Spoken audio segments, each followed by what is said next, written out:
Hello, everybody, and welcome to the Worship Guitar Show. Great to see you this evening. It is always a pleasure to be here hanging out with each of you. And tonight, oh, there we go. We're going to be actually focusing on this, and we're going to be getting rid of that. There we go. Tonight, we are having a bit of tone talk. And so, the whole thing is that there is so much gear and so much talk, but some of it is just idle banter. And what I really wanted to focus on tonight was kind of like, what is it that really matters? So, first of all, if everybody would be so kind as to let us know where it is that you're coming from, what your main go-to guitar is, if you got a number one stomp, what that is, if you've got a number one amp, what that is, and if you can't decide, just kind of give us the whole download there and kind of fill in the blanks.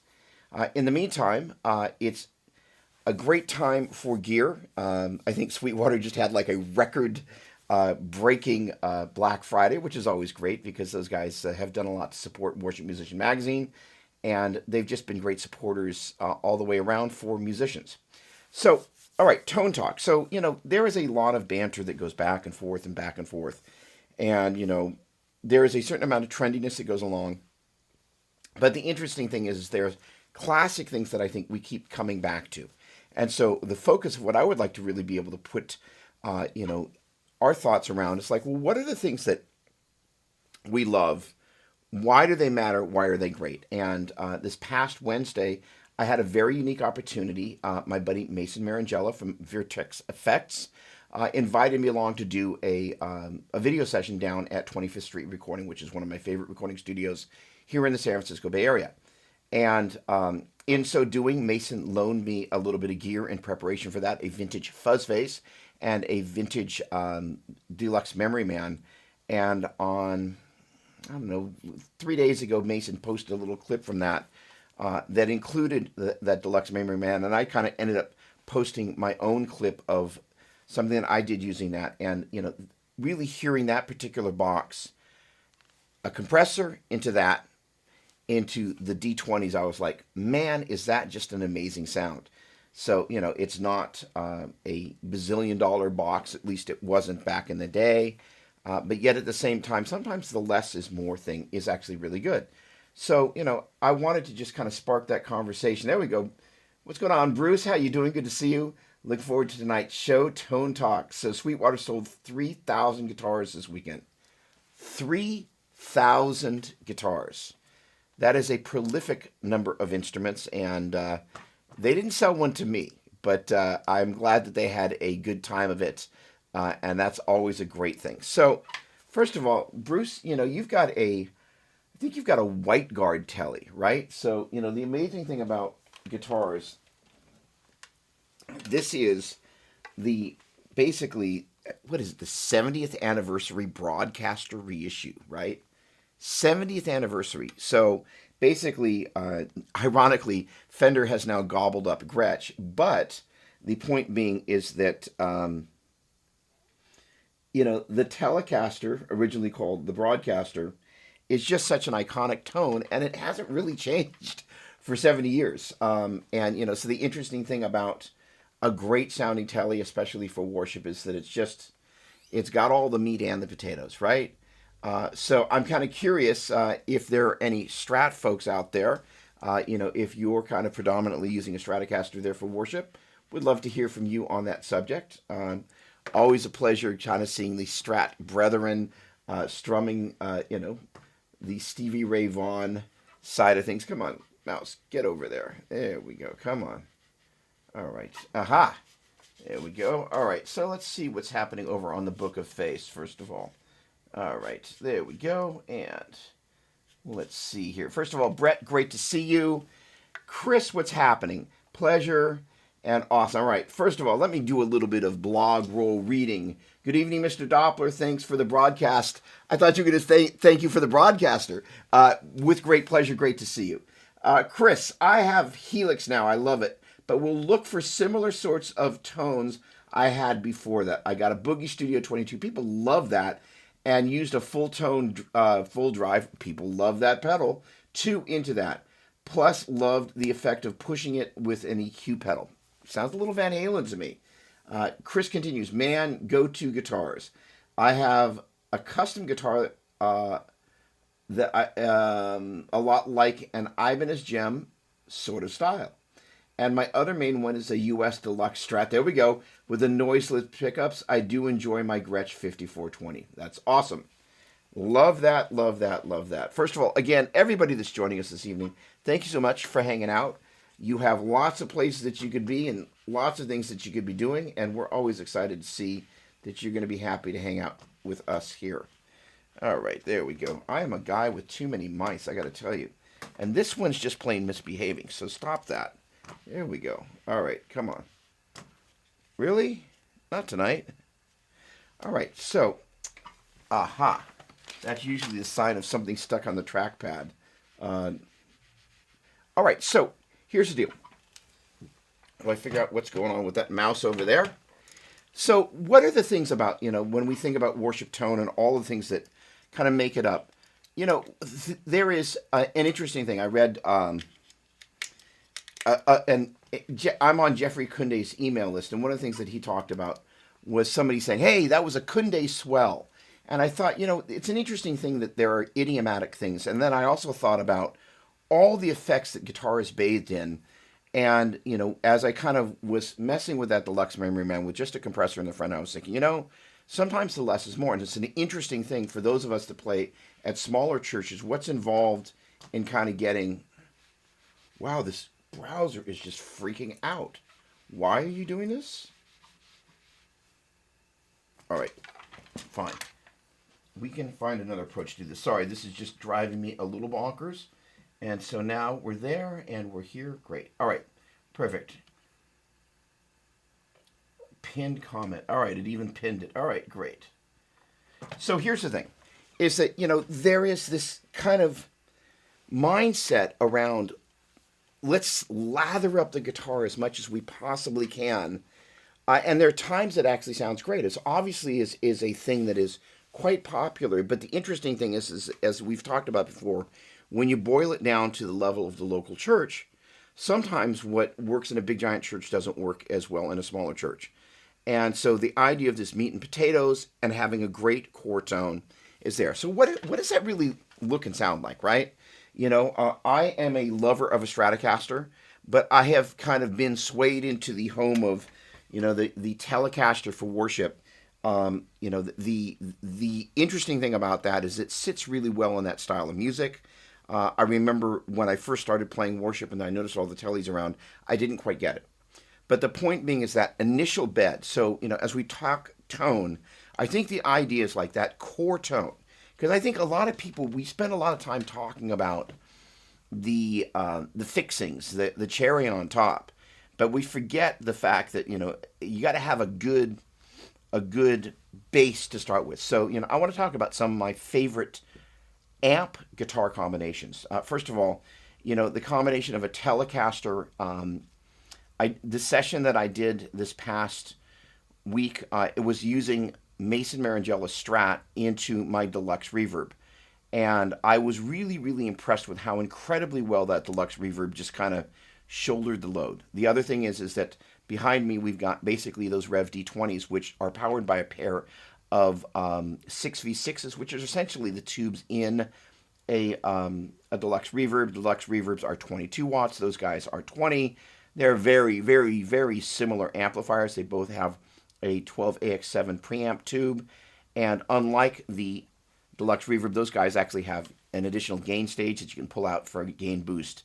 So those are, a couple of my favorites. I have an AC30, which I love.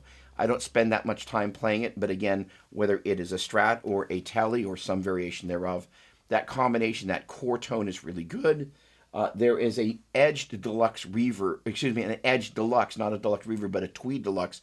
That is an outstanding amp. If you haven't had a chance to see the video that Fender did with the Edge and a lone carbon copy, and Edge is playing the Edge Signature Stratocaster, and you really begin to realize he doesn't need the refrigerator.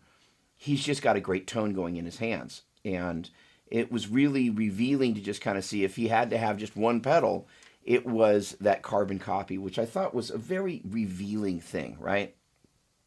So the idea is, if we're going to get a boil it down, what do we boil it down to? So I would love to know, for the people that are out there this evening, kind of what are your kind of like just the most basic trimmings. And with that said, kind of how do you approach doing it? There we go, Brett. Let's talk about this. You are right about the work in big but not small. I was emulating the tones and effects for a song that was heavily affected with delay and reverbs. It sounded like the recording, but in the room of my church, it was too much and sounded like a washy. Come on, is this mouse just like totally like freaking out on me? And even a refresh isn't being friendly, is it? That is totally bizarre. I have no idea what's going on with this mouse. Okay, hang on. Let's try one last thing. All right, let's try this. And this is, the interesting thing is like what works in one room. There we go. That seems to have solved the problem. See more. There we go. Sounded washy and not authentic simply because it was too much for the room. First of all, again, we've talked about this a little bit. What works for one worship team's sound does not necessarily work for another. Not that there's anything wrong with the big washy thing. I'm a big fan of wash when the time comes. And it is an illustrious, beautiful sound, but it doesn't always translate. And that's exactly it. Sometimes in the room, it doesn't actually give you the meat and potatoes. Here's the interesting thing, is not everybody has Kim Walker-Smith on their worship team, which means that if your worship leader, first of all, let's just say, for example, there may be a little pitch phobic and they're wavery. The more you drench your sound in fluffy stuff, not that there's anything wrong with that, the more that it's harder for them to find that note. And sometimes we're really just trying to go, here's your note, it's the root of my chord, or it's in my chord, and we're just kind of hanging out here. And there are some vocalists that, first of all, some days vocalists just have a hard day. There are some vocalists that they're just on their journey to getting their diaphragm technique together, being able to control their notes. And then there are some days that, people just have a bad day. And so the more that we can, rather than kind of hide it with soup, but we actually kind of go, we're driving the pitch and make it a little bit easier for them to do that. Sometimes the ethereal, we're the cloud above the cloud. How about that for an analogy? So with that said, first of all, everybody that's here, do me a favor, jump in and tell us where you're coming from. But more importantly, again, if you haven't had the invite already, please do this favor. What is your go-to guitar, your number one go-to stomp, and your go-to amplifier? Now, as we continue this road of amplifiers, the matchless, I've got a matchless here that I really love because it's just got all that jangle. It has an EF86 channel, which is the jangliest of the preamp tubes that we're most commonly used to hearing. And it also has a 12AX7 channel. So the idea of being able to get extra jangle is one of the neat things to be able to get at the amplifier. It just enables you to kind of go boom, and it's there. I'd be curious, how many of the folks here, how do you approach buying an amp? I know kind of what I do is that I find an amp that I'm interested in, and then I try and find some way that I can review it, honestly. And then usually the amp ends up showing up. So I get a chance to basically have the amp showing up, and then I kind of end up just buying them. So that's traditionally been my path as of late. But, the interesting thing, unlike a guitar, where you're kind of like, okay, I kind of know the character of a Strat or a Tele. An amp, it's a much harder thing because you haven't actually played it. So I'm very curious to know what each of your paths to your amplifier world is, and kind of which amps in particular you're excited about. So, what amps am I excited about? Well, that's a great question. I would love to answer that question for you. First of all, let me just hop in on the tube of you. Brad, great to see you. That is a beautiful Tele, just need a humbucker in the neck. That's so Keith Richards of you. Doug coming from Tampa, awesome. Go-to is my Lone Star Strat, awesome, with HX Stomp as the main everything.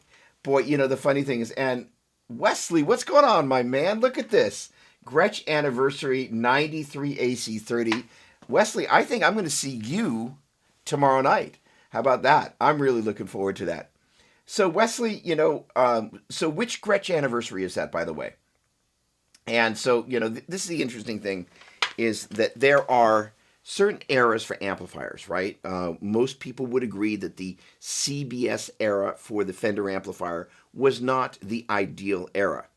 But there are certain amps that kind of fall within that range, like drip edge Fenders. So again, if we're having tone talk, I'm now going to shift as you guys are kind of putting. Yep, can't wait. No, I can't wait. So as we're kind of talking about tone talk, I want to talk about some of my favorite gems, whether it's worship or not. Like the desert island. If you had to bring a semi to a desert island, what is the stuff you would bring? Chris Alexander, how are you, my friend?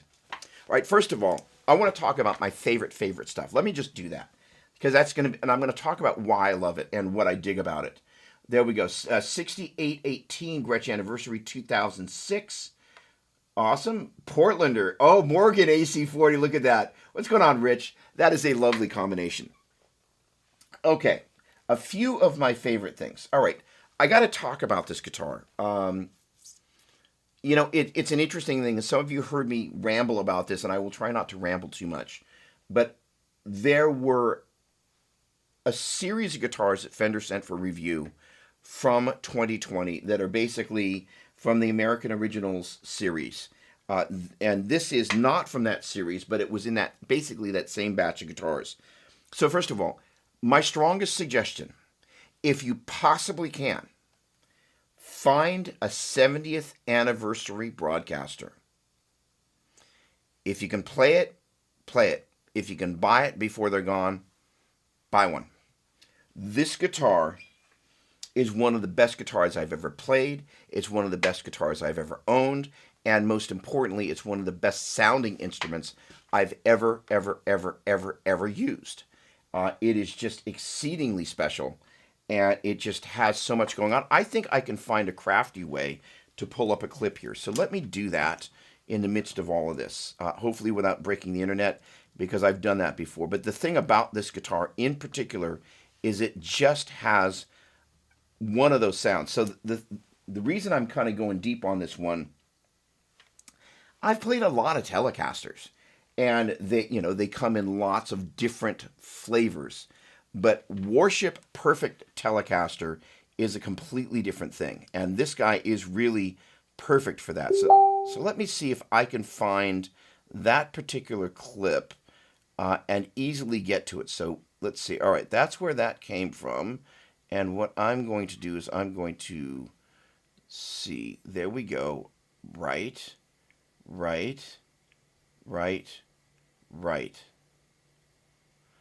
Okay. So I know where I'm going to find this clip. There we go. All right.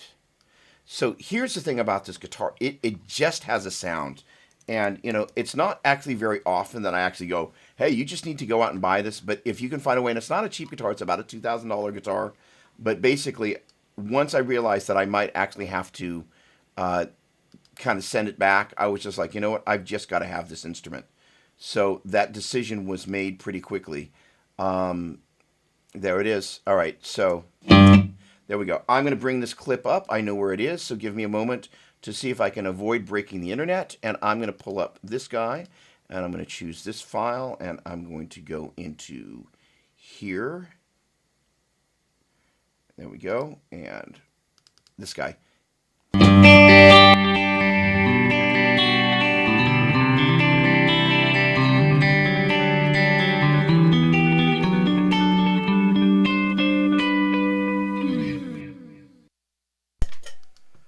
That is a sound.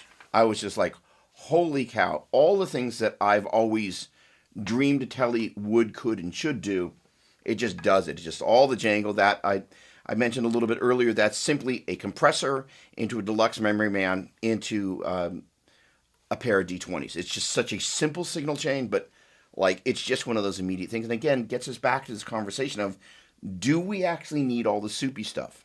It's an interesting conversation. All right. Awesome. Winford is here. Yes. Much greatness here. You are definitely worthy, Matthew. But in any case, so Winford, feel free to share any of your favorite tone secrets, and everybody, this is kind of the whole point. This is a conversation. I always feel a little awkward about quote unquote talking at people, but I will share opinion because I have a bunch of it. All right, this guitar's got it. The middle position in particular, just bell like magic. All right, moving on. You know what? I'm going to go to another extreme here because there are times that we're going to get rostered to play bass. This is an American Original 60s P bass. First of all, when I had a chance to kind of go, all right, Fender, I want to review some stuff, and I saw this bass, I was just like, can I review that? And the thing about this is the whole point of what they've done with this series, the American Original series, is that they basically took all the vintage specs and they did the best possible job they could of knocking off their own guitars, making a few subtle improvements. And the goal of this particular bass was to basically create a 60s P bass that you could walk into a store and buy today. It's an interesting thing. We spend all this time moving forward. I look over yonder and I can see, various different types of modeling gear, the Strymon stuff is over there, switchers and all of that. And I love all of that stuff. Tonight's video, when I'm done here, I'm shooting a video for many, many hours on switching gear and using these, wild and crazy rigs. But the point being is that there is also something about, we keep beckoning back to something that was just really fundamentally great. And for those of you that spend time recording at home, I cannot stress enough the value of a great sounding bass. One that's not too bright, one that's not too big in the bottom end, but just sits really well and plays well with others. And that was the thing about this instrument. Yes, it's lovely, at least to my eye, but the thing about it is where it sits and where it sits in this lane. So this is, a subset of tone here is one, yeah, okay, it can sound great on its own. What happens when we add those other instrumentation pieces around it? Does it all of a sudden get in the way, or does it work really well? Taking a look over here, tone is in the hands. It sure is. Jared, what's going on? Great to see you. Strat into clean Fender. Love that you like Strats for worship. Always feel judged as an SRV wannabe. You will find no judgment from me. So, the great thing about a Strat, it's an interesting thing. I think what it is, and in the description, one of the things the word that I used, and it was a little bit push buttony, was trendy, right? I think on one hand, we don't want to be out of sync with the times, but on the other hand, I think about consciously what pedals the flavor of the week, right? And it's interesting as because I'm always thinking about where is the transition, what's new, what got dumped for that new thing that pushed it off the board, and why, and why is it that somebody like Wesley is going to be like that Gretsch and that AC30? Wesley, correct me if I'm wrong. That would be obviously a Korg era AC30 and manufactured in England, correct? So and that's kind of the AC30 that I don't have yet. But yes, and yes. All right, Stratocaster. Let's talk Strat. So over there is the Kenny Wayne Strat, which, by the way, if you're into the Stevie Ray thing, oh my. So Matthew, hey, so much you can do with how hard and where you pick, even the pick angle, especially when you run delay in front. The effect repeats. Being a decent player is the best thing you can do for tone. I love that. Yes, and yes. My biggest complaint about guitar players is that they hit the strings with one volume. Now, here's the thing. If, for example, let's use that Foolish Game track by Chris Isaak. So if that guitar player, that was the only sound they ever went for, and they had one pick attack, I'm all in. Pushing all my chips in on that because it's such a lovely sound. But for the rest of us that have a range of things that we're trying to manufacture to produce, that variation in attack with the right hand, where we place the right hand, is everything. And, I think virtually everybody that's out there, I do not know T-Bone well enough yet, but I will be getting to know you quite well soon. I think all of us have our influences. That there are times that we climb into our influence cocoon to kind of figure out how we're going to kind of grow our next set of wings, right? And it's nice to be able to find players that you can really resonate with, and they kind of inform and inspire you. And part of that experience is kind of going, oh, where are they placing the right hand? And I will say part of my journey, and this is a teaching point, if you will, was kind of like, I come from a shredder world like this. All right, the jamoid guitar is not here, but this will get the point across. You show up at church, they may not let you in the parking lot. Not only is it pointy, but it's got 8 strings on it. Definitely not kosher on Sunday morning. But the point being is that I remember as I started exploring different sounds, I had to break through different things in my technique to find them. And at a certain point, I decided I wanted to be able to, especially as I started becoming fixated on demonstrating gear, I knew I needed to be about 5 to 10 different guitar players, depending on what time of day it was and which guitar that I was playing. And for me, that was like, where do I put the right hand? How hard do I hit? Now, that said, a lot of guitar players have some challenges with what they do there. And so I want to talk a little bit about technique, because we're just going there, because along with tone is technique. So first of all, if you guys will indulge me, we're going to have a little bit of fun here. If you lift your right hand up in the air and just let it dangle back and forth there, that is the most natural technique that you could possibly want to bring down to the instrument. And one of the things about that,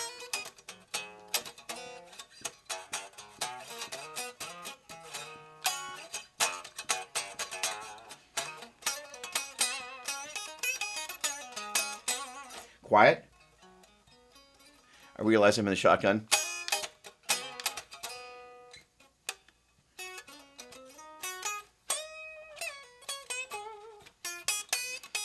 After all the ranting about amps, I'm playing acoustically. But the point being is that variation of where you pick, how hard you pick, getting super pianissimo.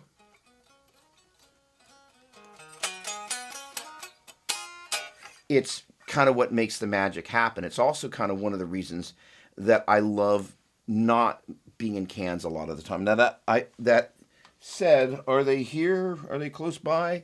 I was in a hotel room in Carmel, much to my wife's chagrin, demoing a Rev amp in a virtual pop-up video studio. No, totally missing in action. No, I had them out because I was using them to test on the demo. Where are my lovely M?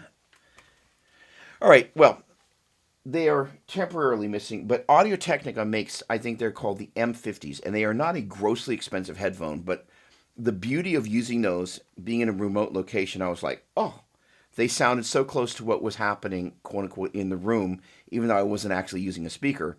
I was like, oh, there's nothing like being in a situation where you're playing with an amplifier that's got a reactive load box in it. You're coming direct out into a DAW, and you're kind of checking your tones with the headphones, and you listen back on the phones and you go like, oh man.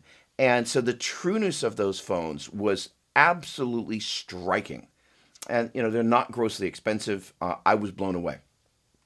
The point being is that reference, if you're going to use phones or you're going to use IEMs, not just things that hype up sound, but really give you that sense like, oh, that's what my guitar sounds like. Because that way, then when you go to fine tune what's happening with the right hand, it's all about that being able to happen. I'm going to throw another little messy desk is a sign of genius, Doug. Thank you very much. I'm going to throw another little thing at you guys because I'm just kind of in that mode. Because tone, it's an interesting thing what I'm about to say here, but I'm just going to go for it, and people seem to be duly entertained. So I'm going to riff on this. When I think of tone, I think of it generally on, 2 main dimensions. One, it's happening with a single note, and I guess it'll happen in 3. In single notes, kind of dyadic types of things, and then actual framework of chords, right? But at the heart of that, once you kind of get into dyadic stuff and chords, is really hearing the intervals. So I've got a student in Germany, and this guy is really gone to town well before we started working together. Um, I'm going to come back and read this in just a second. I'm going to try not to rabbit trail too much tonight, but I'm dangerous. So the point being is they've gone very far down the rabbit trail of really taking the ear training thing very far. By the way, hitting the pause button, all having to do with ear training. I have a challenge for you. I would like you to take 5 melodies. Mary Had a Little Lamb, Happy Birthday, Twinkle Twinkle, and you can pick the other 2. I would like you to sit down on the instrument and actually play them up and down one string. Then find the fingering that you're comfortable playing with it across the neck, and then transpose that up the neck. I promise you, you will be a better guitar player for the price of free $99 in so doing. It is a terrifying thing for many guitar players to realize they've been singing Happy Birthday and Mary Had a Little Lamb, not that you sing it regularly, unless you have kids. And even then, who knows? But the point being that the ability to sit down at the instrument and go, I can play that, or kind of like, gosh, what it's showing is the disparity between finger learning and ear training. Getting back to this chord thing, one of the things that we, I think, collectively love about John Mayer is he seems to just know what to play, when to play it. Part of that is kind of, if you will, knowing when to put the round pegs in the round holes and the square pegs in the square holes. There is a harmonic rhythm to music, and part of that is understanding the dynamics of intervallic relationships and the weight that they have against a bass note, and the weight that they have not only against a bass note, but a melodic note, right? And again, that's why a great tone actually really matters, because when you have... All right, who's ever heard a great player with crap tone? Right? You know what I'm talking about? And I realize the two are slightly oxymoronic, but I've heard some players that, like, their playing was really phenomenal, but their sound, either by the time it made front of house or they just didn't have a great rig, compromised some of the magic that they were doing, right? So the tone and all these things work together. So getting back to this lesson, the idea is really working, for example, in the key of G major, because that's kind of the bottom up to the top of the neck and back down, is basically getting used to hearing dyads. I realize that's really hard to hear for the ones and the twos, and thirds, and fourths, and fifths, and sixths, and sevenths. And so you get used to hearing each one of those intervals separately. Then that's ones and threes and ones and fives, and ones and threes, ones and fives, and ones sevenths. And so, in so doing, your ear begins to hear the nuances of the elements of the most common chords at the intervallic level. And that is a very powerful way to kind of be able to go, oh, because one of the common things that happens to pretty much every guitar player until they become Alan Holdsworth, is that there are intervals that they hear that they don't know how to play the fingerings of. And the whole concept of this kind of Mary Had a Little Lamb business and Happy Birthday and Twinkle Twinkle is beginning to go, I recognize what that interval is. By the way, part 2 of the children's theme song thing is to be able to call out the scale degree number of whatever, that is to say 1, 2, 3, 4, 5, 6, 7, 1.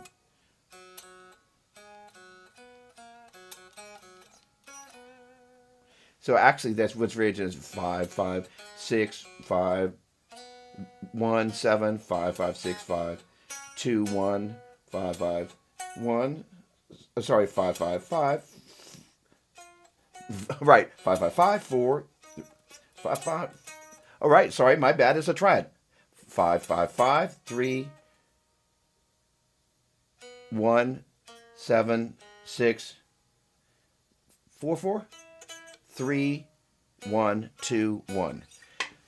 All right, I'm not great at it, but the point being is that if I practiced it, I'd get better at it. And being able to pull those things out of the air and begin to recognize what they are, hear the sound, be able to identify the interval, and just train yourself on it. The great thing is like they're kid songs. They don't change, right? And so whether it's Happy Birthday or any of these ones. Now, one of the interesting things about melody is quite often it, like Happy Birthday, starts on the 5.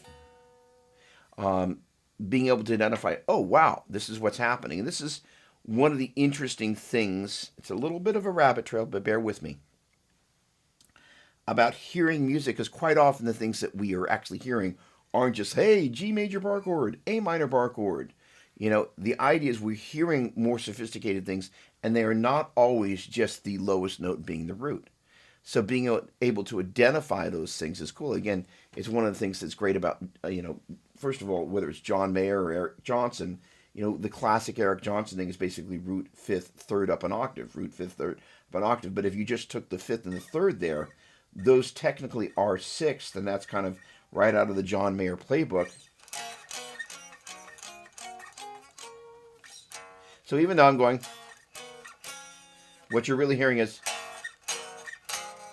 I'm getting an extra note in the hang. I can figure it.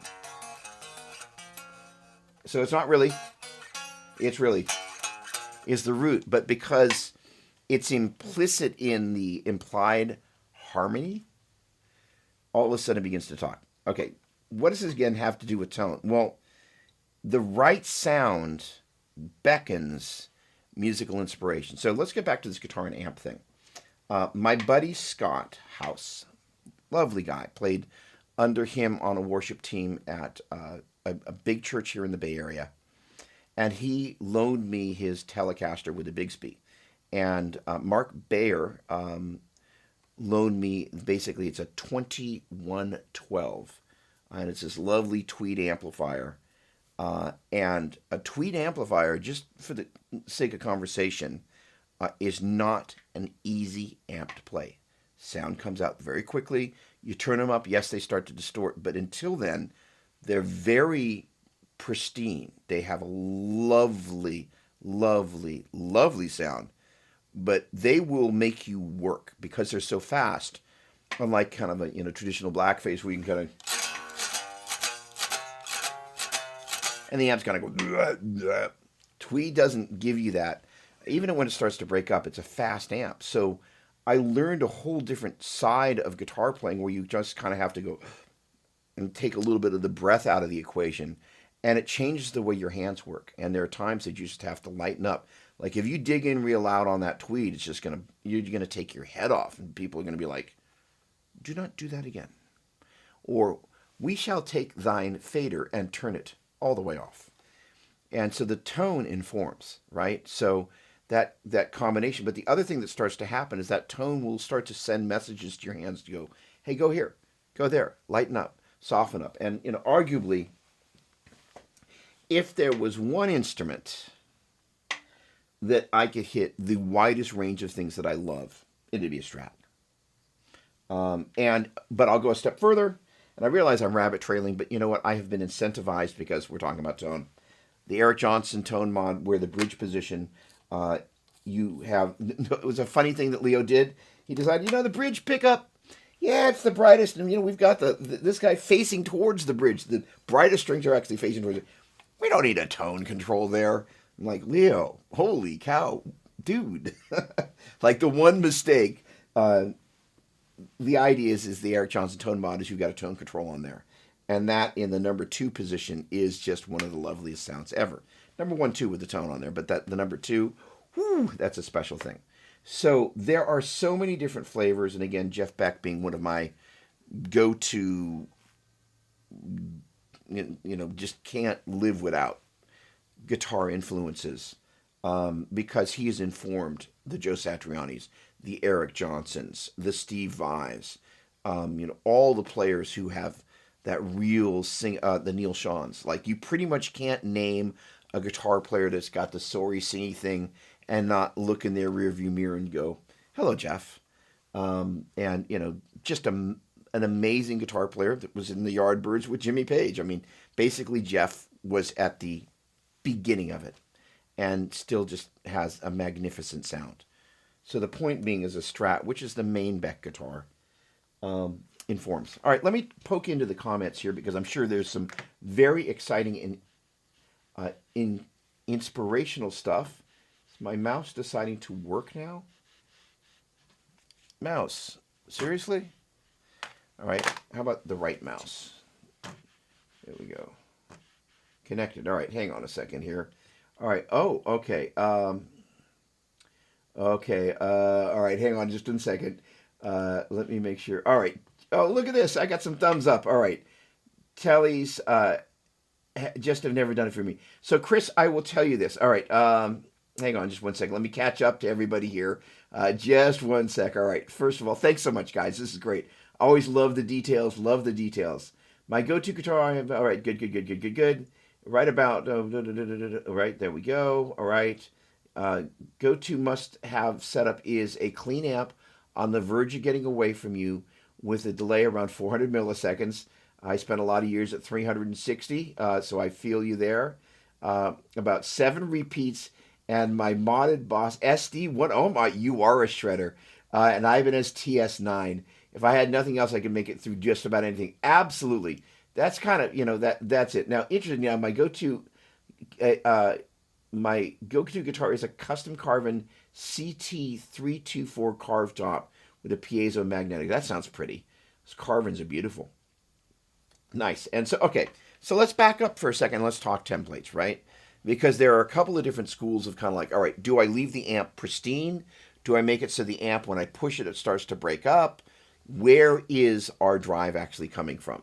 I will state my opinion, and all it is opinion. I personally like having the amp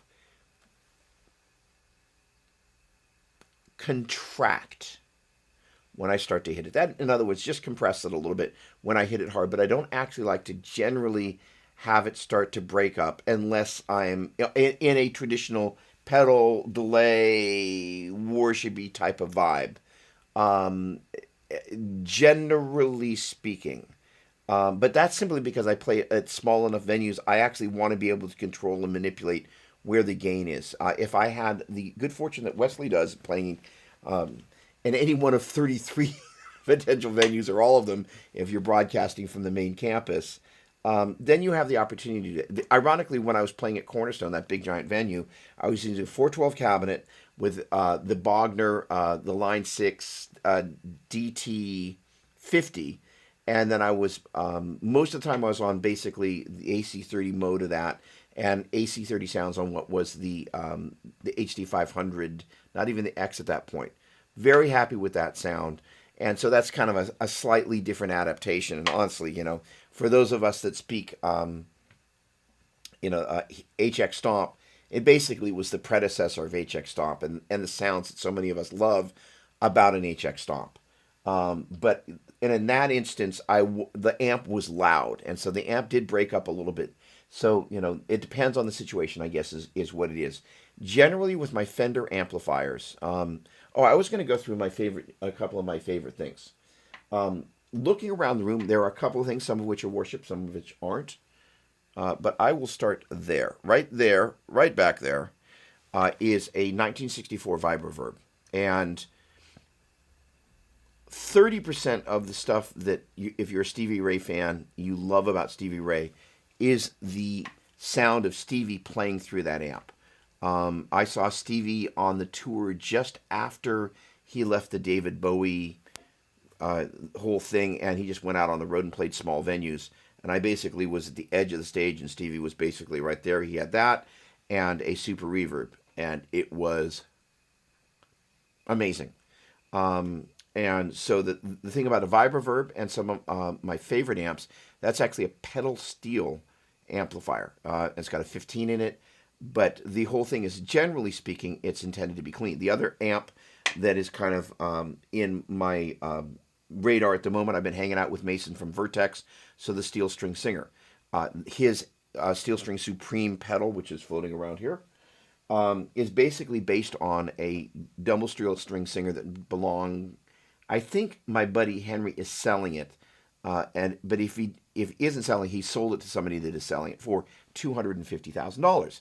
But that's an amp that Mason and I both got a chance to play. That amp lived here for a couple of days, and I got a chance to know that amplifier.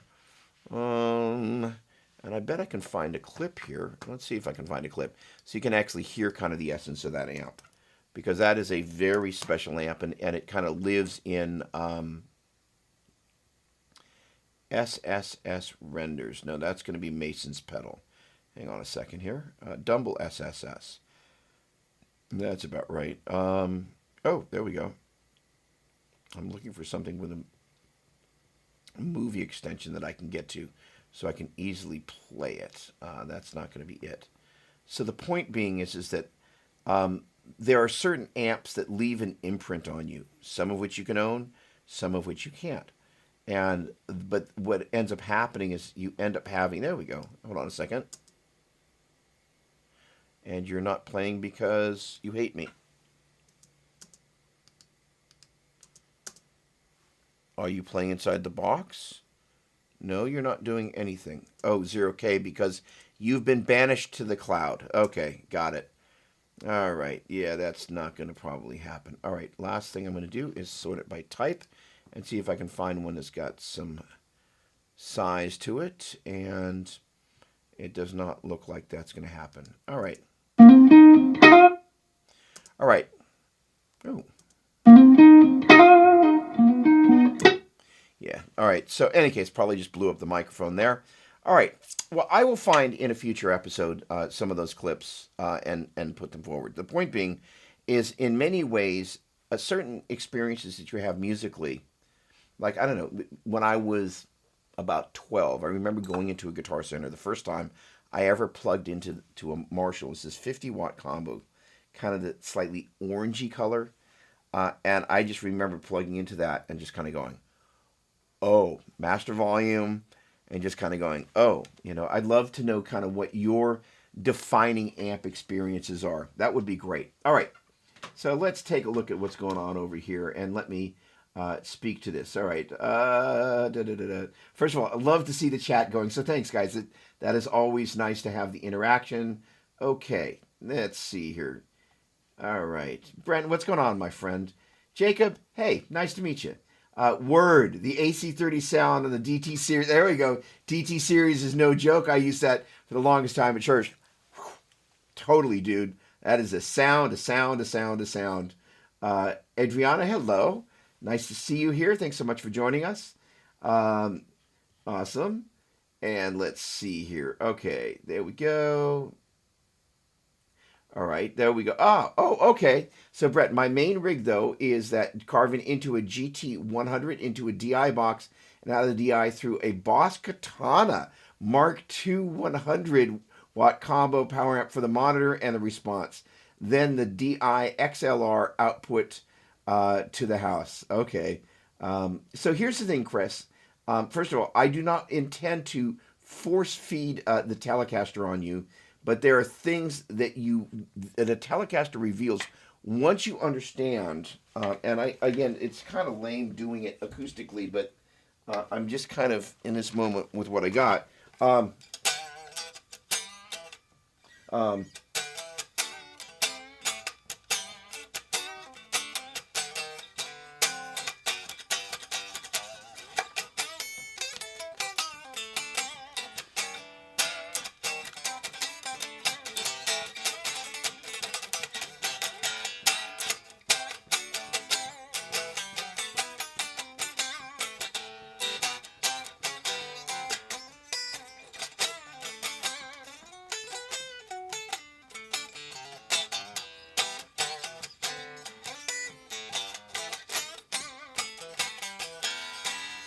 Took me a minute to find it, but the point being is, if you play a Tele a little bit like a Strat, it's kind of cracking that door open, and then you kind of begin to go, oh, because what's neat about a Telecaster, once you kind of figure out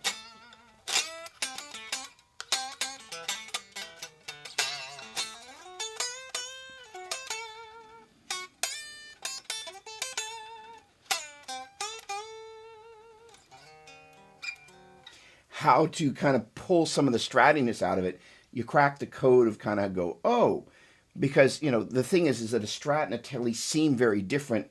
So, I mean, if you look at the bridges and kind of the vibe, and yeah, it's a three-way selector, kind of like a vintage Strat, but yet it is a very different type of a vibe. But when you begin to realize that you can kind of hit it more Strat-like, and then it has a little bit of a tighter response, then you begin to kind of go, oh, okay, and then you begin to fall in love with it. It's a slippery slope. All right, let's take a look here real quick. Make sure I didn't miss anything. 5420. Okay, hang on a second here. All right, there we go. All right. All right, I see what's happening is the chat is jumbling order here. I hate it when it does that. Okay, it does that from time to time. All right, because I have a Helix now, but still look for similar sorts of tones I had before that. I got a Boogie Studio 2. Okay, got it. All right, good. Just making sure that I'm not missing anything here. There we go. Yep. I got more tone compliments when my Pod XT Live at the time. Hang on a second. I got the most compliments when my Pod XT Live at the time failed in church. Just a Les Paul traditional to a TS9 into my 1960 Gretsch executive tone and volume. Simplicity works. Oh, interesting. So you dropped the XT Live and just kind of went to the old school meat and potatoes. That's another thing I will rabbit trail on briefly.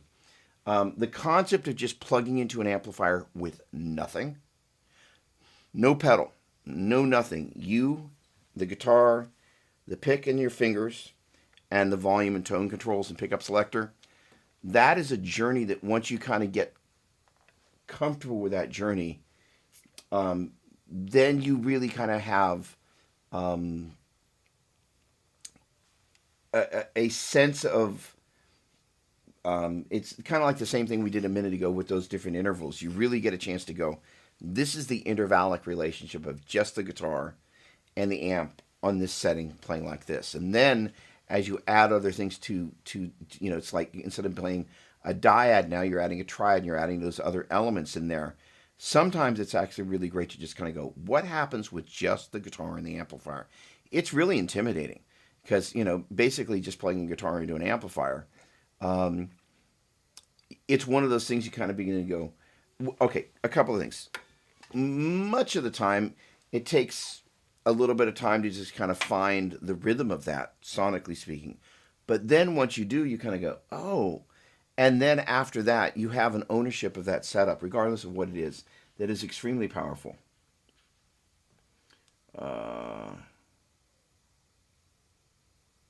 And then, so Chris, I bought my Boogie 20 years ago. I've been to guitar shops trying out other amps many times in the meantime. Never found anything I liked as much as that. So, I mean, here's the thing. This is like, if the shoe fits, wear it, right? There are times that we just kind of go, oh, that resonates. And, sometimes it's something we expected, and sometimes it isn't.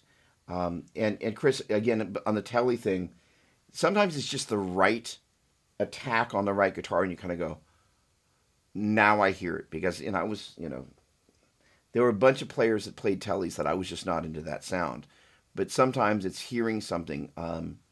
There are a couple of clips with Roy Buchanan that are, there, and, Jimmy Page, a classic Telly player that we don't necessarily think of a Telly, right? But again, it's finding that right thing that kind of stirs you and go, oh, it's that thread, and it opens the door. Okie dokie. Let's see here. 70 Strat, only 3-position pickup selector. There we go. Later models have the 5-position switch. Recently, I was on a Justin Hayward website. Mentioned manually putting the switch between the middle and the bridge pickup. It's fiddly, but the sound is nice. Yeah, that is. I sold a buddy a 1969 Strat. I don't think he's a worship guy. The guitar is worth a small fortune. It was a terrible guitar. Oh. And it just didn't have, whatever the tone is, it just didn't quite have it. It's worth a fortune now. But one of the things I did was I destroyed the whammy bore on that. I had to replace in those days you could pull the block and the bridge apart and then unscrew the broken part of the bar out of there, and then put in a new bar. So it's the original block and bridge, but not the original bar because yours truly. But you could place it in the in-between positions there. Very nice. All right, Rick Costa, what's going on, my man? Steve McFarland, Hot Rod Deluxe 3. There we go. Anniversary. Such a great pedal platform. So much.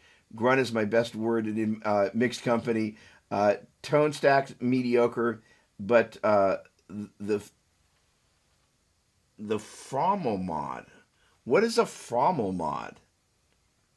Enlighten me what a Frommel mod. There we go. Adding an aluminum Falcon Klon to the front gave me that extra texture without needing to break up in the amp. Awesome. Great. Brett, a friend of mine built an amp, which is a 40-watt EL84 powered dual channel, much like an old Fender. Had an input for each channel. One channel had volume and tone. The other had bass, middle, treble, volume, and master. The most lively clean tone I've ever played on. Lively clean tone is a many splendored thing. Many splendored. Okay, let's jump over the tube of you.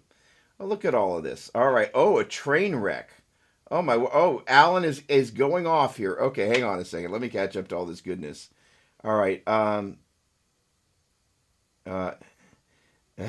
dare you? There's nothing wrong with putting square pegs in round holes. It's how I live my life. Don't judge me. That's funny. Okay, hang on. Let me get up to the top here. Make sure I didn't miss anything. There we go. Look at all this good stuff. Thanks, you guys. All right. Again, I think I dropped off with the Veritas Portlander into a Morgan. It's a great combination. You got Django going on. All right. Tone is in the hands. Amen to that. Strat into a clean Fender. Love that you like Strats. Yep. I think we've been there. Good. It's SRV wannabe. I'm rereading myself here. There we go. Good. Rich. So this is an interesting thing. And it's one of the interesting phenomenons about some of the lack of education in the house of worship. Is like, what does the guitar actually sound like in the room? How are we actually playing the room? Who was I? I was talking about it. Broadcast mix. It would have been in the Rev video that I did. If you go to Rev Amps, I did a video this past week that went live on their channel about using the D20 and in stereo. And one of the things that I was talking about was that, if, for example, I think it was the Rev video, the idea is that, if everything is running direct, you don't necessarily... No, I know what it was for. I know exactly what it was for. Thank you very much. I remember now. The concept was running a wet, dry rig. And the benefit of doing that's not really my favorite flavor, because if you're going to do it with a pair of amplifiers, you're kind of sacrificing one of your amps to just be the pure wet amplifier. However, one of the things that happens in that scenario is you're giving the sound tech that dry, transient, place it where you want to, EQ it the way you need to so it sits perfectly in the mix without any of the soup on top. Then they can take the soup and add that in as they want to taste. And both those things can be set at a set level, a song level, and a part level. The other thing that you can do as a studio hack, and you can do the same thing live, is you can take a 1 millisecond delay. And this is actually what my guy at Cornerstone used to do. Genius move. And I'd forgotten that he did that. He would basically take a mono signal and he just basically offset it. I think he did it by 3 milliseconds. In the studio, I like to do it by 1. But basically, by taking the same signal, but by offsetting it by a millisecond to 3 milliseconds, it just gives it that stereo separation. If you didn't have that separation, they would just sum center channel, and basically your guitar would be twice as loud.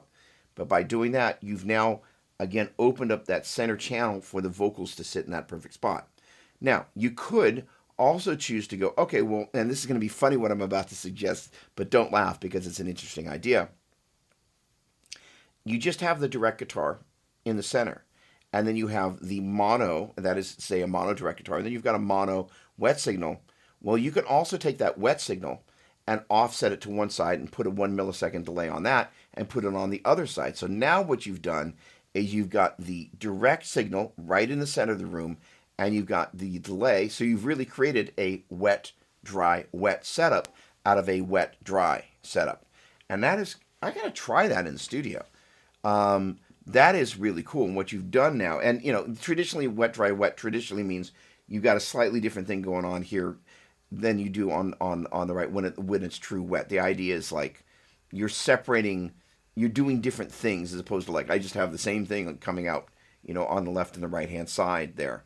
But by offsetting it that 1 millisecond, you will get a nice separation on your wet effects, and by having that main guitar right up center in mono will make it very, very, very clear. All right.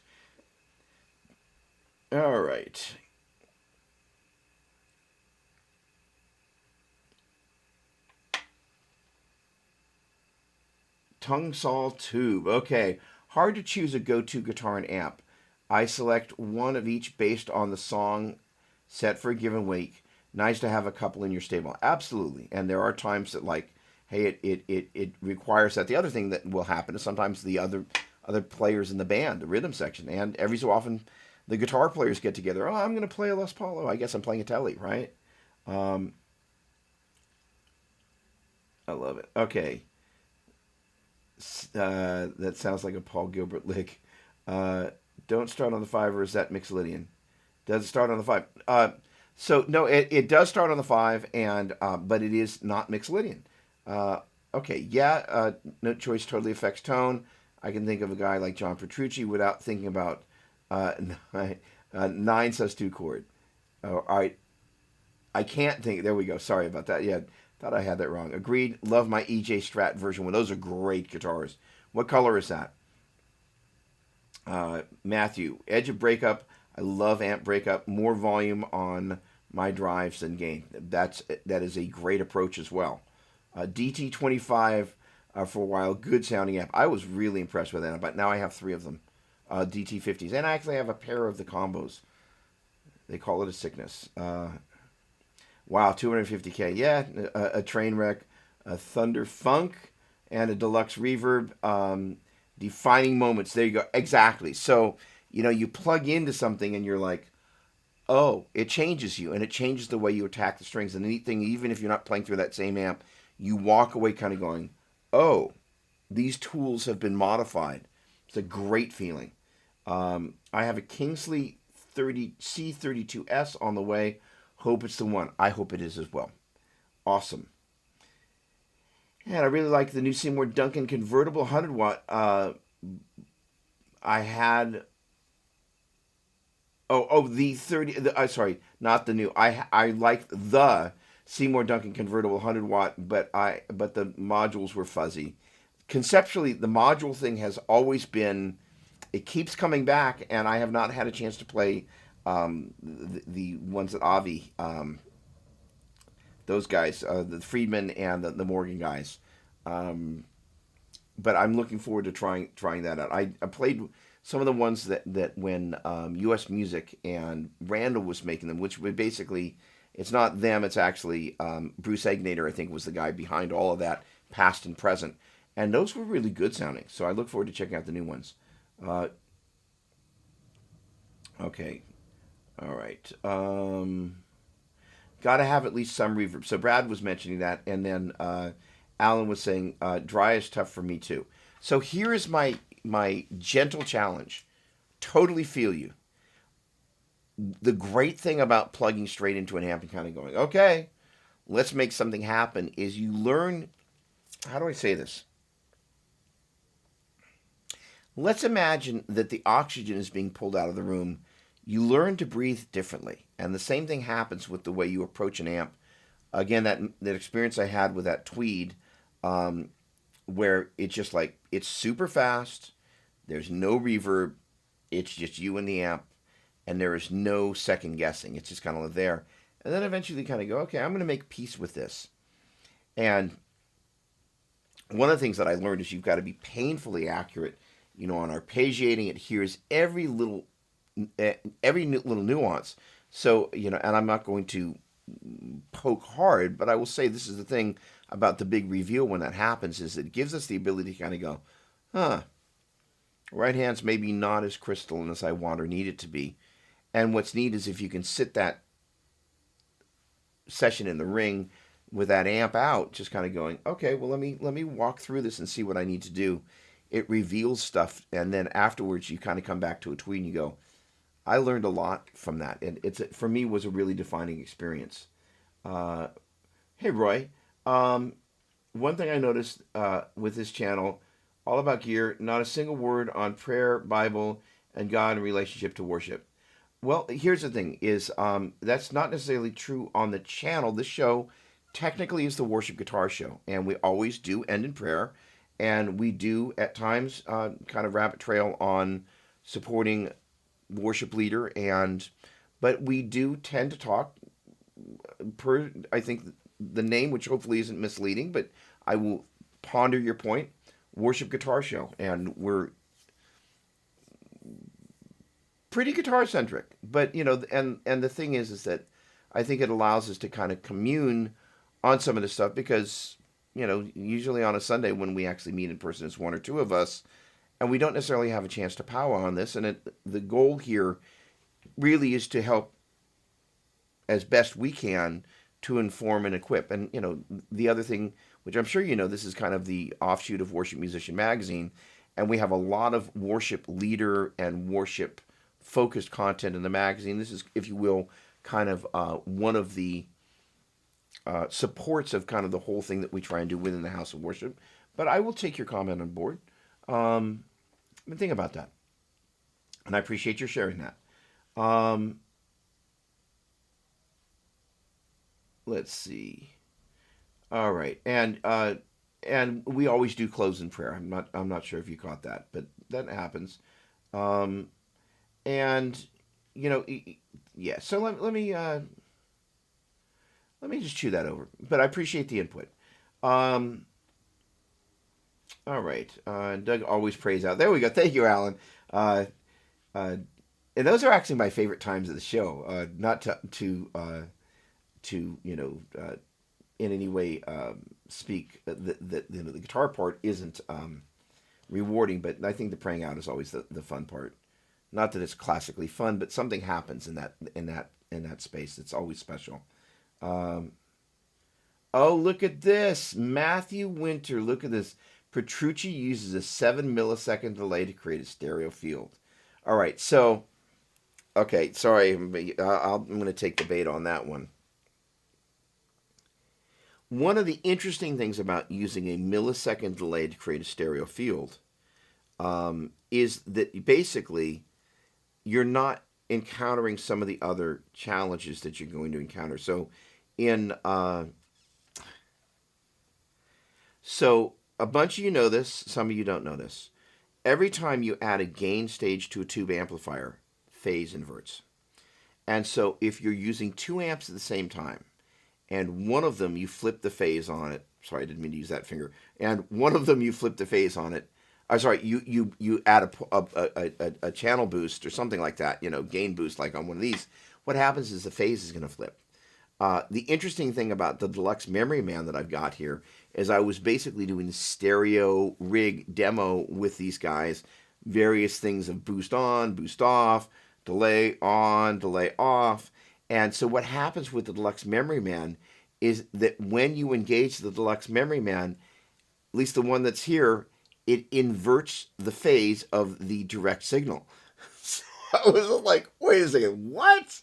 So between my interface and Pro Tools, and I'm at this point pretty anal when it comes to phase. So that stuff's going on. But the idea of basically taking whatever signal it is and offsetting it by 1 millisecond means you never encounter those traditional phase issues. That's mighty crafty. That Petrucci guy, I got to tell you, he knows a thing or two. Alan, I have been tracking 2 tracks in Reaper, one affected and one dry, and monitored the wet track for performance. Nice, that's crafty. Because that way it's delayed and you're not noticing the offset. Yes. There you go. Just say it. You got to fight a dry amp. Get in the ring with that dry amp. Come on, Mr. Tweed. Give me your best shot, Conan. Tyson, come on. Right here. Give me that uppercut. But what's great about climbing in the ring with one of those amps is that it will whip you around a little bit, but it's a good sort of whooping. All right. If you were to get into the theology of worship, spirit and truth and excellence, and honestly, look me up and on FB, and I'll go on for hours. All right, I love it. The singers don't care about the guitar gear. They're not going to listen to us. So I realize that is partly humorous, but I will say this: when the tone is a suckin', they notice, and they may not always notice when it's great, but they certainly notice when it's bad. Tweeds on 3, it's a rule, I think. There we go. I love it. Oh, that's awesome. All right, let me just poke in over here on the Book of Faith and see what's going on there, making sure I don't miss anything. Okay, hey, okay, let's see here. There we go. Yeah, there is a whole world. All right. There we go.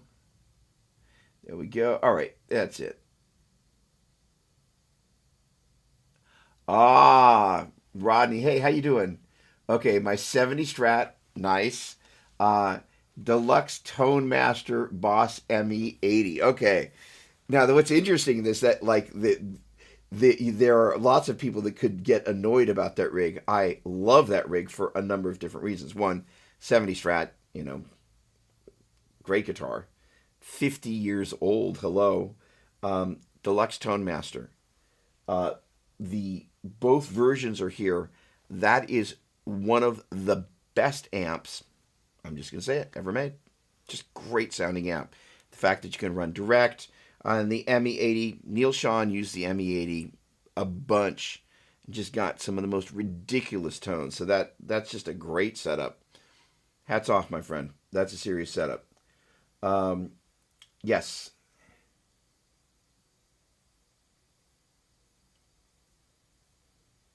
Oh, listen to this. Power tightening and capacitor value changes with a treble bleed made a guy out of a B&W. That's the Fromo mod. All right, I love that. Shane, hello. Good to see you, my dear friend. Very overlooked is a PV Delta Blues 115 combo. That was my church amp for several years before everything started going direct and silent stages. There's a bunch of the PV kind of tweedy stuff. My presumption is the Delta Blues 115 combo is a tweedy combo with a 15, which again, very nice. The thing about a 15 is it will chill out the intenseness of a tweed. So that's cool. All right. Oh, good. Okay, I got to follow this. All right, I'm good. I'm opening that up. So Frommel, I've got that. Thank you very much. So I will poke into that later. Thank you for that, Steve. Opinion on attenuation power soak power brakes.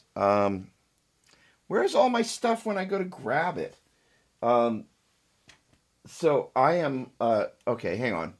There you go. If you look over look over at the tip of said broadcaster. There you go.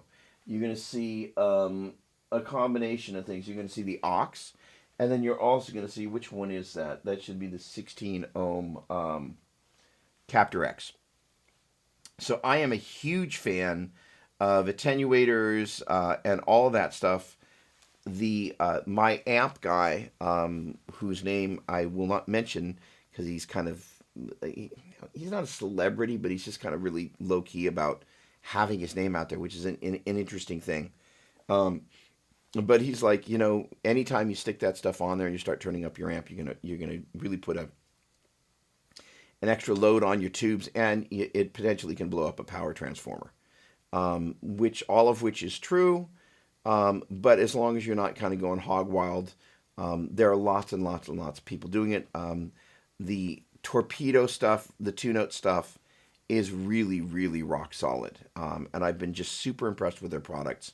That's what's in the Rev amplifiers. And I don't know if you were here when I was talking about literally being in a hotel room in Monterey, or in Carmel rather, just me and a couple of pedals and a couple of guitars and one of those amps going direct out into Pro Tools. I'm like, we've arrived. I mean, it's just absolutely unreal. If you want to turn the amp up and get some power amp overdrive, you can do it. But the great thing about the tune-out stuff is it kind of has all this other stuff inside the software side of it.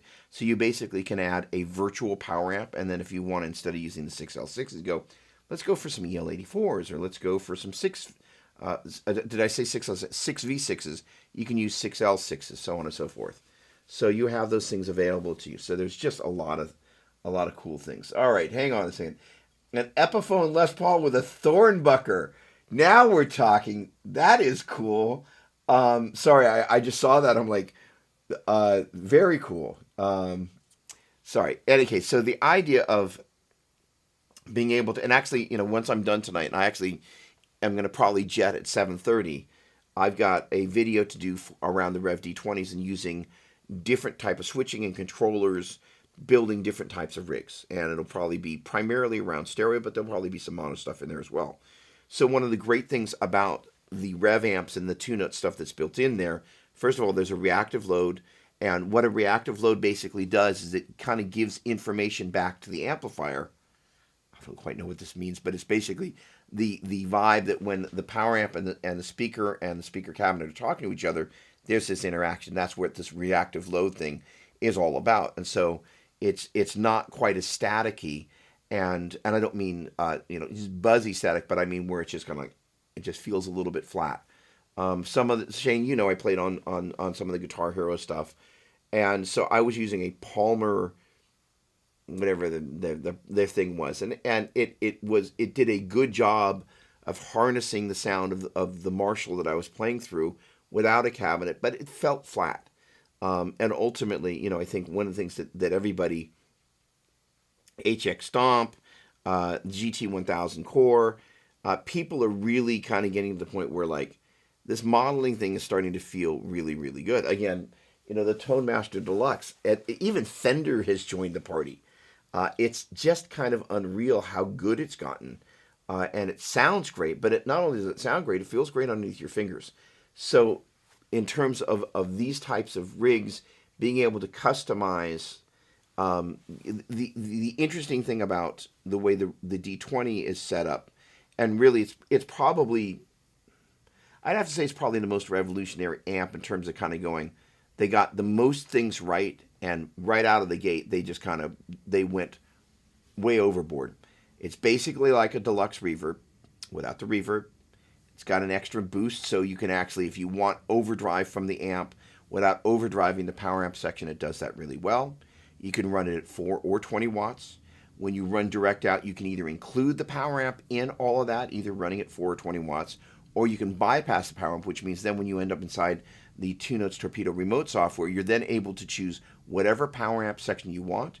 You're able to choose how hard or how soft you drive it, and in turn, then you're able to choose a bazillion different cabinets to run that through, and then your own microphones, of which you can choose which microphones you're going to use. I mean, it is just variable after variable after variable, and if you know what it is that you're trying to do, which after tonight's video, hopefully I will, it opens up a lot of doors.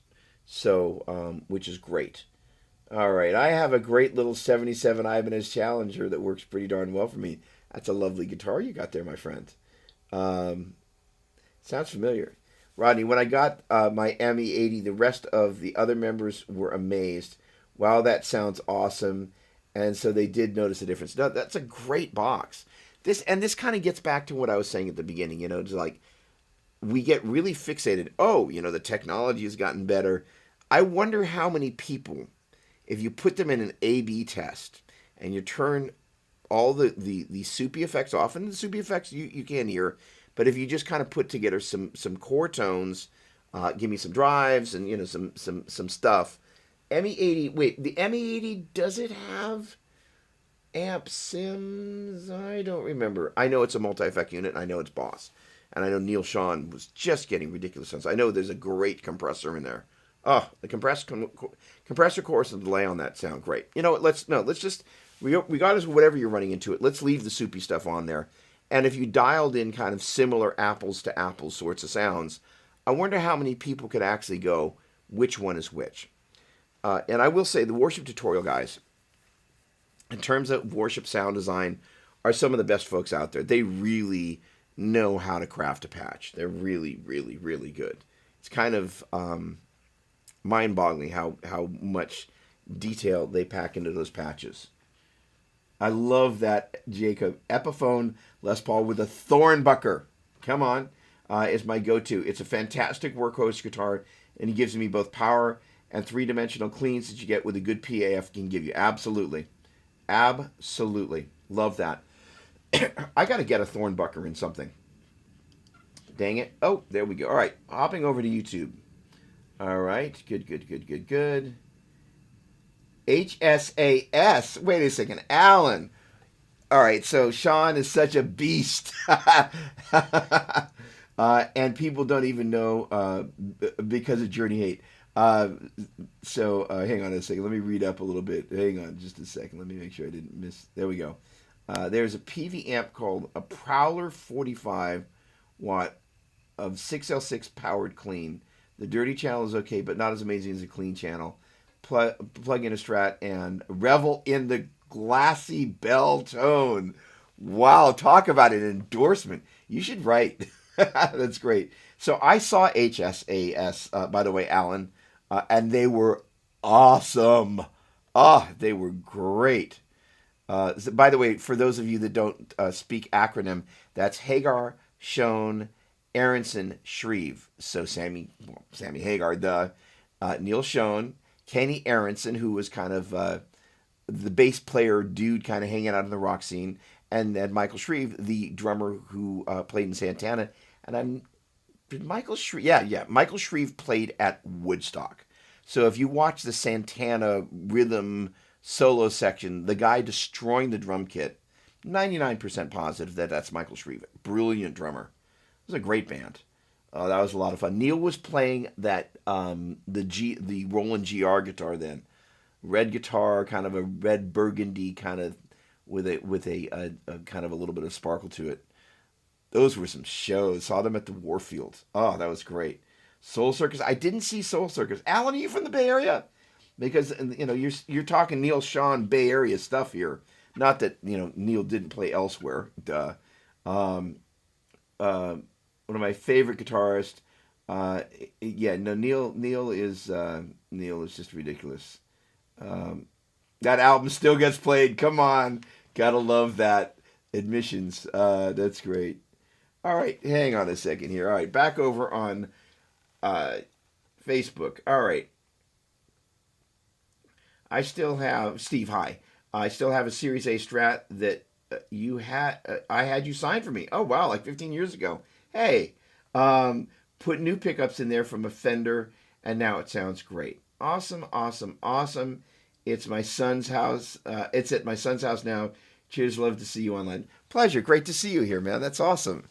So, the funny thing is you begin to realize, that there's a bigger tailwind than sometimes, you remember, which is great. Always nice to run into friends.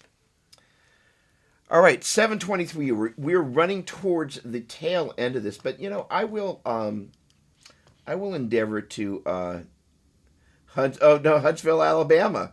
There we go. So I will endeavor to talk a little bit about the ministry side of worship guitar. First of all, I am headed at 5:30 tomorrow morning. I'm going to be boarding a plane to Birmingham, Alabama. And I'm going to be hanging out with Wesley, and I'm going to be hanging out with my dear friend Chris Griffin, and they're doing this amazing production for Christmas. And Church of the Highlands, which is where those guys are, has been a huge influence on so many other churches because of this whole thing of Growth Track. And, my guess is a number of your churches use Growth Track or some amended name thereof. And the whole thing about that I love so much is it basically, musicians have a tendency to commiserate around the things that are common interest. And, you know, if you had a small group and you had, you know, I don't know, 8 people in a small group and there were 2 musicians, chances are those 2 musicians would be off in a corner talking about gear sooner or later. Not at the expense of, you know, being able to enter in and all that, but we just kind of have shared interests. And so one of the interesting things about Growth Track that I really love is that, you know, one of the premises is that it's creating these discipling relationships around not just serving opportunities, but gifting driven serving opportunities. So you're building the house, but in the process of it, you're rubbing shoulders with people. You're being discipled by others, and you know you're also having the opportunity to look around who's behind you and disciple them. And that process is very, very important. And I think some of you guys know my wife was a Hillsonger. And so when I was early on in my walk, I had a chance to spend a bunch of time around the various Hillsong folks. There was a guy named Ian Fisher that was basically the worship care pastor to the early Hillsong team. And one of the reasons that whole ministry has had the legs that it does is because of the stuff that Ian poured into that team. Because without a strong spiritual foundation, you don't have a strong spiritual foundation. So that is very prevalent. The interesting thing about my particular walk, when I get into teaching mode and Pastor Doug mode, I go there pretty easily. But I find that for the most part, a lot of what I outwork in terms of worship is done with the guitar and less with words. It's an interesting thing, but in the right moment, the talking about the impact of ministry is obviously something that I'm very passionate about. So as it relates to guitar players, one of the reasons this show is so important is, first of all, the closing in prayer. We always kind of have that moment where we just kind of, if you will, kind of tie that knot because it's an important thing. I think, especially I think there are people that aren't being prayed for and prayed with as regularly as we had when we would meet on, more traditional Sundays. But I think the other part is that, there is and first of all, I really appreciate how quote unquote chatty everybody has been tonight, because it makes it such that I don't feel like I'm talking at people. I hate that feeling. But the idea is one of the things about ministry is that it can at times be friendship light and fellowship heavy. And I think one of the things about this show that is very unique is I think there is a sense of community, if you will, that we have a chance to engage, and the community around are passionate about using our gifts in church and also around the guitar side of it.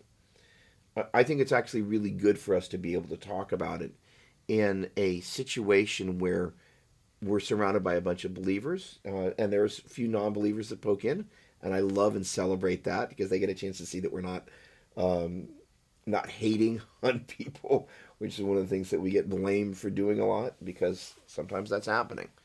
But the idea of being able to raise up that next generation is one of the things that Hillsong DNA, look at what's happened, Young and Free. They're 3 generations into this.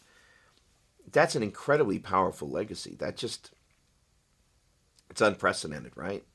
And then, also, for King and Country. No, the other ones, Ed Cash, name blank, age. In any case, we're starting to see generations, and I love that. It's an exciting time for us to be able to see the reward of that discipleship coming through generations. And so I just want to encourage each of you to take a look around and just go, who is there that I see, and or maybe who it is that in the busyness of life I didn't see. And sometimes it's just a matter of one person, and sometimes there isn't somebody there. seasons, are seasons. But if there is somebody, just think about what some of the things you can do to spiritually engage them and musically engage them and inform and equip them. The interesting thing in the season in my life when I was leading a team, you know, it's a funny thing about kind of the way God outworks His presence in my life. A lot of the time, it's outworked through relationship, and there are times that I will talk about stuff, but ultimately, I find that my faith is ultimately outworked, not in the classic sense of acts, but in actions and heart attitude and the actual raising up, the actual hands and feet, the actual living and doing of the word, right? And so I just want to encourage you guys to just kind of, and you seem to be an introspective bunch, so I don't think it takes much encouragement. But I will say, just kind of, where do you sit? Where is God speaking to you? Where, do you find that you are, your faith is outworked by, speaking about your most passionate Bible verses, or, you kind of maybe more on my side of things where sometimes it's best expressed in me with a guitar and worship. There are things that I can say on the instrument that I can't say with words. There are things that I can do in the framework of congregational worship, in the framework of a worship team, supporting that worship leader, that something happens in the supernatural that breaks free, and one of the interesting things, that Bruce and I, Bruce, the publisher of Worship Musician, and this obviously is an extension of what the magazine does. We always are a little bit conscious that not everybody out there does free worship. Not everybody is looking for that big breakthrough, and or even if you are, you may be at a church. Somebody that was on here, and I apologize for forgetting, where the average age was 70 plus. They're not necessarily looking for that. And I think it was even older. I think it was 80, they're not looking for the big loud blast of sound. We took my mom, who's kind of she's not a regular church attender, but we were attending a larger church, and we took her to the service, and she was just like, it was just too loud and too much. And it prevented her from actually having an experience where she could enter in. It's an interesting thing. But the point being is that sometimes serving in a church and being present in a church means actually not having it the way we want it. It's not Burger King, right? I don't know if any of you saw the My Church video, but it's actually really funny. This when kid says, "I want a pony," just like, oh, shut up, kid. So sometimes the idea of serving others is really, that's the special part. So I hope all of that made some sense, other than to say, I would encourage you to just kind of go, how does God express Himself through you? Is it through, your expression of the word to those around you? Is it how you walk out your faith in a mainstream job where people know you're a believer and just kind of go, huh? Is it something that, you're just working to find the language for? Chew that over. All right, let me just poke in here real quick.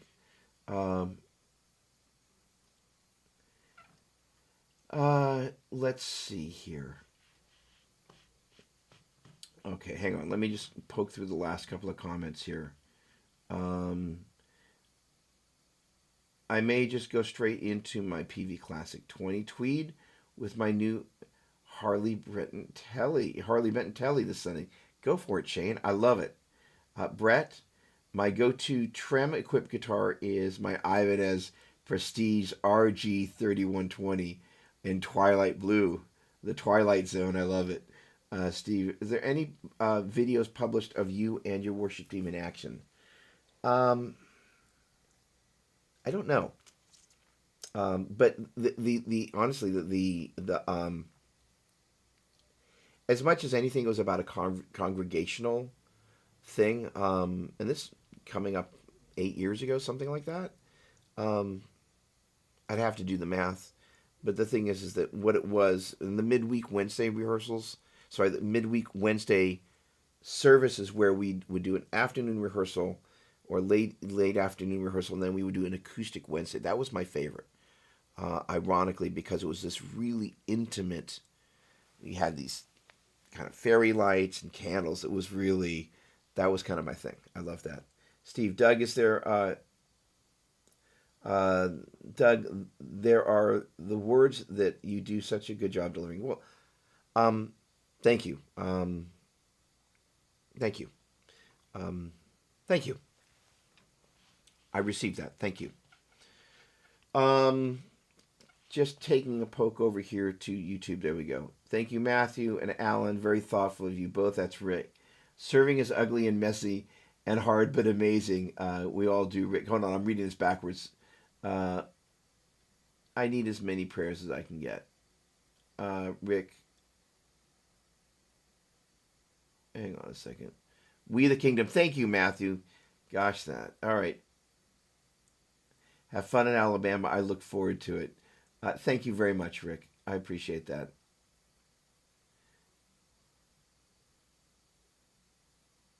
Okay, so let's close out in prayer. Lord, first of all, Rick, whatever it is that you're walking through, you know, um, this past year and this season have been a challenge for a lot of folks. I know that you lost your little guy, and I know that's a pain that doesn't go away for a long time. So I just pray, Lord, that you are a companion to Rick in this season, and if he's feeling alone or he's feeling down, Lord, I pray that he finds companionship in your word. Lord, I just pray that he's able to stretch out in your wisdom, Lord. I just pray that he can immerse himself in a holy experience. And I don't mean necessarily a loud flag waving shofar thing. I mean maybe finding some worship that really speaks to his soul and just kind of really just kind of is kind of floss for the soul and just get some of the stuff out. And so, Lord, I just get the sense that there's just some stuff that just kind of needs to be cleaned out. So, Lord, I just pray that you minister to him, and just that he really senses your presence and, again, your companionship. Rick's a great guy. It's a lovely heart, and I think it's been a tough time for a lot of people. Lord, I'd give thanks for this community of believers. I give thanks that you give us the gift of music. It's just amazing that you would give us something that is so personally satisfying, but yet is so congregationally rewarding for others. But that's just how you do things, Lord. I just pray that we understand what it is that you would want from us as we look at the beginning of this next new year, Lord. I pray that you would give each of us a revelation about where you are wanting us to go on the journey with you. I would pray that you would give us a word and an expectation about how we can prepare for that journey, Lord. And I pray that each of us in this time that still remains in what's been a challenging year, Lord, I would just pray would draw closer to you, that you would have a word for everybody, where it's just really just kind of an affirmation of whatever it is that you want to say, Lord. We spend a lot of time talking about a lot of things, but, ultimately we want what you want, because we know that what you want is best for us. And so, Lord, I just give thanks that we have free will. You give us a lot of room to color between and on and outside the lines. But, Lord, I just pray that we find that balance of serving you as you would like us to, and also serving our community in a way that's honoring to you, and that we find in these closing weeks of 2020, Lord, maybe you help us find some meaning about this year that in many ways has been confusing, and in a way that we can look back on 2020 and just go, good, bad, or in between, it was still God's year. And God closed out my year with a word that I needed to hear. And, I will say this as I put on Pastor Doug hat. Sometimes the word that we need to hear is not the word we want to hear. But the great thing about God is He really has our back. So, Lord, again, I just lift all these folks up to you, Lord. I pray that you are, for those that are lonely, Lord, I pray that you give them comfort. For those that are hungry, Lord, I pray that you give them the fruit of the Spirit and the wisdom that comes along with basically chewing the meat of the word, really just digesting it and really being able to have a God perspective on the situations that we're encountering. How we can be less like us and more like you, Lord. Less like us and more like you. We ask all of this in Jesus' mighty name, and we pray blessing of health and of peace in the families of all these believers, Lord. Again, we ask all this in Jesus' mighty name. Amen. Whew. Okay. Great to see everybody, and it's lovely to come together. And thanks for that. I needed that. So I wish you a wonderful, wonderful evening. I look forward to seeing you all next week. And until then, God bless.